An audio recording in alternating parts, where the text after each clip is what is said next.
독일 현지에서 문재인 대통령을 맞이하는 분위기, 소회가 참 남다를 것 같은데요. 독일 현지 연결해서 이에 대한 이야기 들어보겠습니다.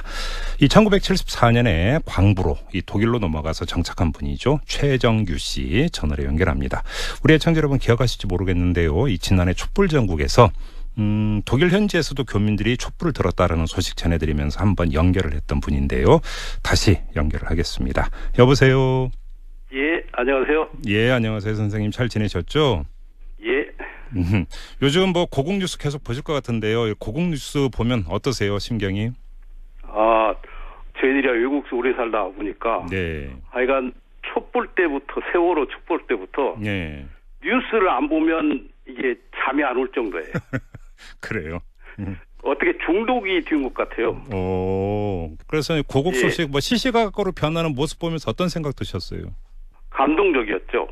감동적이었다. 예. 예, 감동적이었죠. 어떤 사람들은 막 울기도 했어요. 야, 저렇게 많은 사람들이, 온 가족이. 예. 예를 들어서 30년 전, 87년 때 같으면 공장에서 막 노동자들이 크레인을 끄고 나오고 오토바이를 타고 막 이런 거 아닙니까? 예, 그랬었죠. 근데 이번에 촛불은 그냥 지나가다 가족끼리라도 합수하고 함께하고 네. 너무 그게 감동적이었어요. 촛불 집회 말씀하시는 거군요. 예, 알겠습니다.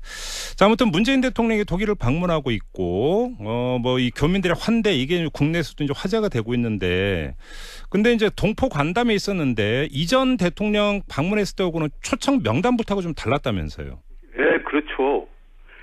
저희들이야 참 슬프지만 화독 광부 간호원들이 주책이 되어서 우리가 살아온 우리 쪽은 초청된 적이 없어요. 예. 이번에는 정말 감동적이었어요. 그리고 이번에는 초청장을 받으신 거네요, 그러면? 예. 그럼 선생님도 저희도 깜짝 놀랐어요. 우리는 감히 뭐 초청 드리라고 생각을 못했죠. 예. 그러면 선생님도 직접 초청장을 받으셨어요?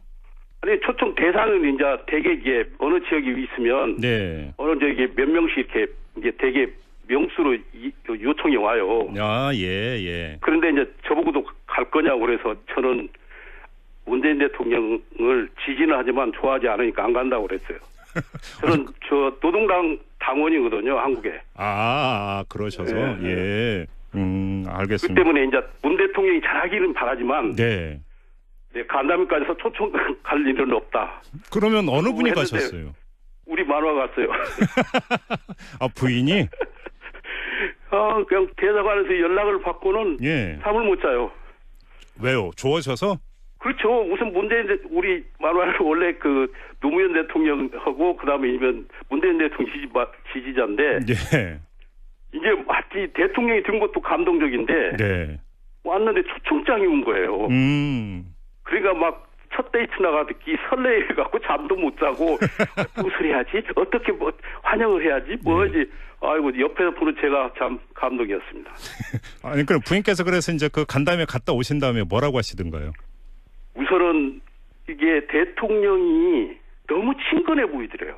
뭐 경호하는 사람들이 어떤 사람인지도 모르겠고 그냥 그 대통령 부부도 그렇고 청와대 관리자나 같이 온 뭐 강경숙 장관님도 그렇고 그냥 너무 소탈하게 강경화 장관 너무 소탈하게 다 이렇게 만나면서 같이 사진 찍고 악수하고 그랬다고 해갖고 악수한 것을 넘어가 악수하지 말아야 하는데 했다고 나보고 영광인 줄 알으라 하더라고요. 알겠습니다. 근데 선생님께서 이제 인터뷰 시작하시면서 이제 촛불 말씀을 하셨는데 이 촛불 혁명 이후에 이 독일에서도 한국에 대한 평가가 많이 달라졌어요? 그렇죠. 우선 독일에서 이제 우리가 긍정적으로 얘기할 때 아까 얘기한 87년 그때 언론이 굉장히 했어요. 그런데 그때는 어떻게 보면 아까 얘기한 대로 막 집단적이잖아요. 노동자들이 조직적이고. 근데 이번 촛불은 100만, 200만이 모이는데도 그냥 조용하게 온 가족의 애들, 그리고 발언도 학생들부터, 초등학생들부터 쫙 하잖아요. 이건 독일에서도 뭐 그런 일은 상상이 안 돼요, 우선. 독일에서도 다양한 집회들이 하지만 그렇게 온 가족이 나와갖고 그런 어린아이들부터 자기 의견을 이야기해서 쭉 성인까지 가는 코스로 예. 그렇게 하는 일은 없거든요. 그러니까 이게 독일이 참 상식이 통하는 민주주의라고 하는데 예. 한국의 저 국민들의 의식이 정말 자랑스러운 거죠. 한마디로 민주주의 모범국가 뭐 이 정도 되겠네요. 예. 그러니까. 또 하나 다친 사람 안 없고 구속된 사람 없고 네. 정말 이게 상상할 수가 없어요. 그러면 그 독일인들이 그 선생님 보면서 한국인이라고 엄지척 뭐 이 정도 되는 겁니까 분위기가? 그렇죠. 그 전에는 네. 최순실 할 때는 그게 아니었잖아요. 그때는 어땠어요? 근데 최순실 게이트가 막 불고 나올 때는 예. 참 말도 못하게 창피했는데 이게 나오면서 이제 동포들도 그래서 이제 우리도 이제 독일에서 제일 많이 촛불을 했을 거예요. 각 지역마다. 예. 우리도 막 들고 다니고 이제 촛불을 안 든 사람이 저 이제 이번 동포간담회에 촛불을 비판하고 안 들었던 사람들이 참여해가지고 우리 만화나 우리 쪽에서 간 사람들 보면 어깨가 축 처졌더래요. 그래서 정권이 바꿔진 것 같아. 근데 그러면 이 박근혜 최순실 게이트가 한창 막 보도될 때 이때는 어땠어요? 그때 독일인들은 그 뭐라고 하던 거예요? 우선 상상을 못 하는 거잖아요. 독일에서는.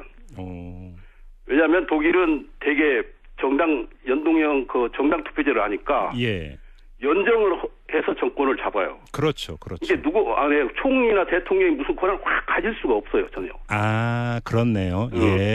그러니까 그런 일은 일어날 수가 없잖아요. 그리고 독일은 언론이 살아있기 때문에 그런 비리 문제는 보수고 진보고 상관이 없습니다.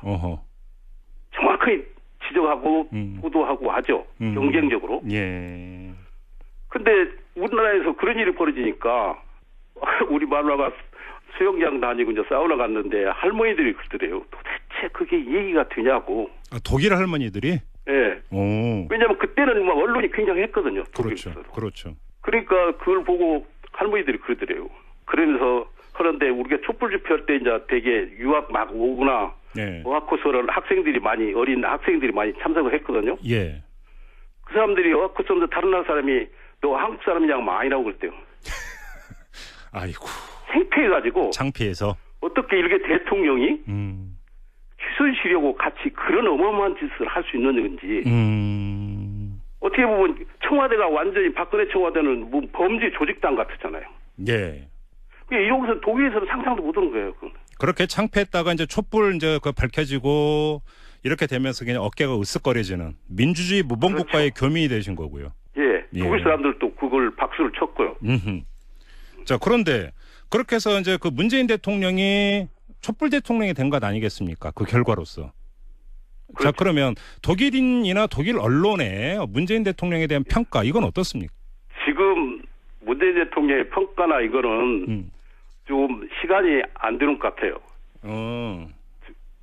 이건 그 G20도 신진평에 오지 트럼프 오지 막 그러잖아요. 그렇죠. 그러니까 문 대통령이 이제 혼자 국빈 방문하면 전혀 이야기가 달라질 것 같은데 그 촛불 그 전에 박근혜 게이트 할 때는 굉장히 여기 일방송 텔레비 1방송 2방송 정도 막 계속 보도를 했거든요. 촛불까지는. 근데 선거 끝나고 당선된 건 잠깐 보였는데 이게 지금 여기 오는 시간에는 별로 못하는 것 같아요. 왜냐하면 너무 많잖아요, 지금. 그렇죠. 독일에 지금 오는 사람이 20개 정상들이 모이는데.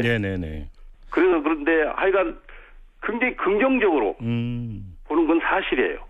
긍정적으로 보는 건? 문재인 대통령의 독일 방문에 대한 보도 뭐 그래도 좀 여러 가지가 나왔던 걸로 알고 있는데 좀 가장 화제가 된 건 어떤 거였어요?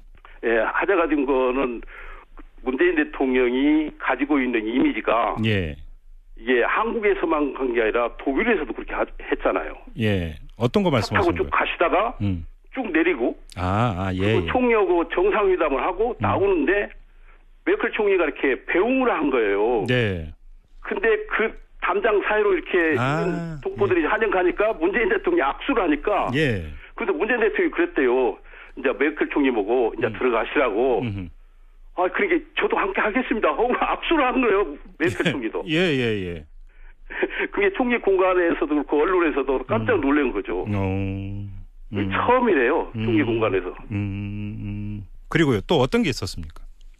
그리고 어쨌든 한반도 선언이잖아요. 평화협정 선언. 이거는 독일에서 솔직히 저희들은 분단된 독일에 왔다가 통일되는 걸 봤잖아요. 네. 그리고 또 우리는 2000년도 때부터 무척 그 요구를 했어요. 최소한 평화협정을 하자. 네. 응? 미국 빼고 그냥 중국 빼고라도 우선 양국이라도 응? 평화협정을 해라. 그런데 이번 문재인 대통령이 대통령 우선 처음으로 언급한 거 아닙니까? 예. 이게 독일 언론도 거기에는 굉장히 박수를 치는 것 같아요. 아, 그렇군요. 평가가 반응이. 그리고 오늘 보니까 그 3인당의 총회 가브리엘이 이 북핵 문제는 중국도 책임이 있다. 시진핑이 지금 여기 왔잖아요. 그렇죠. 예. 그런 건 어떻게 보면 문 대통령의 그런 선언을 지지하는 쪽이 되는 거죠. 아, 그렇죠. 그렇죠. 예. 그리고 하나만 더 여쭤볼게요. 지금 김정숙 여사가 고 윤희상 그 선생 묘지에 가서 이제 통영에서 가져온 동백나무 심었잖아요. 이게 국내에서 좀 보도가 됐는데 독일 현지에서도 이게 대단히 화제가 됐다는데 왜 그러는 거예요? 예. 저는 문대인 윤희상 선생님하고도 굉장히 관계가 깊은데요. 아, 그러세요? 예. 선생님은 정말 분단된 민족을 이해를 못해요. 그래서 우리는 대민족주의자 뭐 이러는데 남한이 되었던 북한이 되었던 정말 다 껴안고 사랑하는 분이었거든요. 예. 그리고 독일에서는 대통령보다 유명해요. 대통령 임기 끝나면 끝나잖아요. 예. 윤희상 선생님의 음악과 사상 그에 대한 얘기는 끝이 없어요. 예로 저희들이 여기서 한국인의 밤을 하는데 저희들이 한 30년 문화단체를 만들어서 30년 개관식을 할 때 윤희상 선생님이 오셔요. 그렇게 파독 광구 간호원들이 문화운동을 하는 걸 그렇게 지지하셨던 분이에요. 예. 여기 오면 여기 주지사가 오고 시장이 오는 거예요. 그리고 방송은 말할 것도 없고요. 독일 방송? 예. 그렇게 유명한 분이라고. 그리고 큰 독일 행사에 가면 대통령 옆자리에 앉아요. 그런 분을 갖다가 불순원이 빨갱이니 뭐니 해서 매장시키고 블랙리스트에 올려놓고. 근데 그거를 드디어 우리는 상상도 못했어요. 김정숙 여사님이 저렇게 저걸 어떻게 윤희상 선생님 묘지에 그것도 고향에 있는 통영에 동백나무를 갖다 심은 정말 역사적이에요. 이게 눈물이 다 나더라고요. 그 정도로 큰 의미를 갖고 있는 거였군요, 그러면은. 그럼요. 예. 알겠습니다. 뭐 이게 짧은 인터뷰였는데 그래도 이 현재 분위기가 어떤지 조금은 좀 가늠해 볼 수 있는 이런 말씀이었던 것 같아요. 아쉽지만 여기서 인터뷰를 좀 마무리해야 될 것 같습니다, 선생님. 그 사모님 그 옆에 계시죠? 지금도 많이 그러니까 좋아하십니까, 지금도? 좋아해요. 알겠습니다. 자, 오늘 인터뷰 고맙습니다, 선생님. 네. 자, 독일 현지 교민이시죠? 최정규 씨와 함께한 인터뷰였습니다. 그러니까 막 첫 데이트 나가듣기 설레해갖고 잠도 못 자고 무슨 해야지? 어떻게 뭐 환영을 해야지? 뭐지? 아이고 옆에서 보는 제가 참 감동이었습니다. 아니 그럼 부인께서 그래서 이제 간 다음에 갔다 오신 다음에 뭐라고 하시던가요? 우선은 이게 대통령이 너무 친근해 보이더래요. 경호하는 사람들이 어떤 사람인지도 모르겠고, 그냥 그 대통령 부부도 그렇고 청와대 관리자나 같이 온 뭐 강경숙 장관님도 그렇고 그냥 너무 소탈하게. 강경화 장관. 너무 소탈하게 다 이렇게 만나면서 같이 사진 찍고 악수하고 그랬다고 해갖고 악수한 것을 넘어가 악수하지 말아야 하는데. 했다고 나보고 영광인 줄 알으라 하더라고요. 알겠습니다. 근데 선생님께서 이제 인터뷰 시작하시면서 이제 촛불 말씀을 하셨는데 이 촛불 혁명 이후에 이 독일에서도 한국에 대한 평가가 많이 달라졌어요? 그렇죠. 우선 독일에서 이제 좀 우리가 긍정적으로 얘기할 때 아까 얘기한 87년 그때 언론이 굉장히 했어요. 그런데 그때는 어떻게 보면 아까 얘기한 대로 막 집단적이잖아요. 노동자들이 조직적이고. 근데 이번 촛불은 100만, 200만이 모이는데도 그냥 조용하게 온 가족의 애들, 그리고 발언도 학생들부터, 초등학생들부터 쫙 하잖아요. 예. 이건 독일에서도 뭐 그런 일은 상상이 안 돼요, 우선. 독일에서도 다양한 집회들이 하지만 그렇게 온 가족이 나와갖고 그런 어린아이들부터 자기 의견을 이야기해서 쭉 성인까지 가는 코스로 예. 그렇게 하는 일은 없거든요. 그러니까 이게 독일이 참 상식이 통하는 민주주의라고 하는데 예. 한국의 저 국민들의 의식이 정말 자랑스러운 거죠. 한마디로 민주주의 모범국가 뭐 이 정도 되겠네요. 예. 그러니까 누구 하나 다친 사람 안 왔고 구속된 사람 없고 네. 정말어요. 야, 저렇게 많은 사람들이 온 가족이 예. 예를 들어서 30년 전 87년 때 같으면 공장에서 막 노동자들이 크레인을 끄고 나오고 오토바이를 타고 막 이런 거 아닙니까? 예, 그랬었죠. 근데 이번에 촛불은 그냥 지나가다 가족끼리라도 합수하고 함께하고 네. 너무 그게 감동적이었어요. 촛불 집회 말씀하시는 거군요. 예. 예, 알겠습니다. 자, 아무튼 문재인 대통령이 독일을 방문하고 있고 뭐 이 교민들의 환대 이게 국내에서도 이제 화제가 되고 있는데 근데 이제 동포 간담회 있었는데 이전 대통령 방문했을 때하고는 초청 명단부터가 좀 달랐다면서요. 예, 그렇죠. 저희들이야 참 슬프지만 네. 화독 광부 간호원들이 주책이 되어서 우리가 살아온 쪽은 초청된 적이 없어요. 예. 이번에는 정말 감동적이었어요. 그리고 이번에는 초청장을 받으신 거네요, 그러면? 예. 그럼 선생님도 저희도 깜짝 놀랐어요. 우리는 감히 뭐 초청 드리라고 생각을 못했죠. 예. 그러면 선생님도 직접 초청장을 받으셨어요? 아니, 초청 대상은 이제 대개 이게 어느 지역이 있으면 네. 어느 저기 몇 명씩 이렇게 이제 대개 명수로 요청이 와요. 예. 그런데 이제 저보고도 갈 거냐고 그래서 저는 문재인 대통령을 지지는 하지만 좋아하지 않으니까 안 간다고 그랬어요. 저는 저 노동당 당원이거든요, 한국에. 그러셔서 예. 알겠습니다. 그 때문에 이제 문 대통령이 잘하기는 바라지만 네. 간담회까지서 초청 갈 일은 없다. 그러면 어느 분이 가셨어요? 우리 만화 갔어요.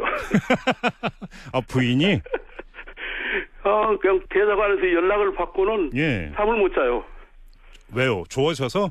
그렇죠. 우선 우리 만화는 원래 그 노무현 대통령하고 그다음에 문재인 대통령 지지자인데 이게 마치 대통령이 든 것도 감동적인데 왔는데 초청장이 온 거예요. 독일 현지에서 문재인 대통령을 맞이하는 분위기, 소회가 참 남다를 것 같은데요. 독일 현지 연결해서 이에 대한 이야기 들어보겠습니다.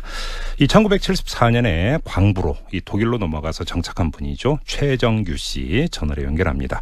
우리 애청자 여러분 기억하실지 모르겠는데요. 이 지난해 촛불 전국에서 독일 현지에서도 교민들이 촛불을 들었다라는 소식 전해드리면서 한번 연결을 했던 분인데요. 다시 연결을 하겠습니다. 여보세요. 예, 안녕하세요. 예, 안녕하세요, 선생님. 잘 지내셨죠? 예.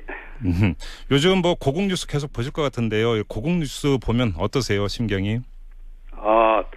저희들이 외국에서 오래 살다 보니까 하여간 촛불 때부터 세월호 촛불 때부터 뉴스를 안 보면 이게 잠이 안 올 정도예요. 그래요? 어떻게 중독이 된 것 같아요. 그래서 고국 소식 뭐 시시각각으로 변하는 모습 보면서 어떤 생각 드셨어요? 감동적이었죠. 감동적이었다. 감동적이었죠. 어떤 사람들은 막 울기도 했어요.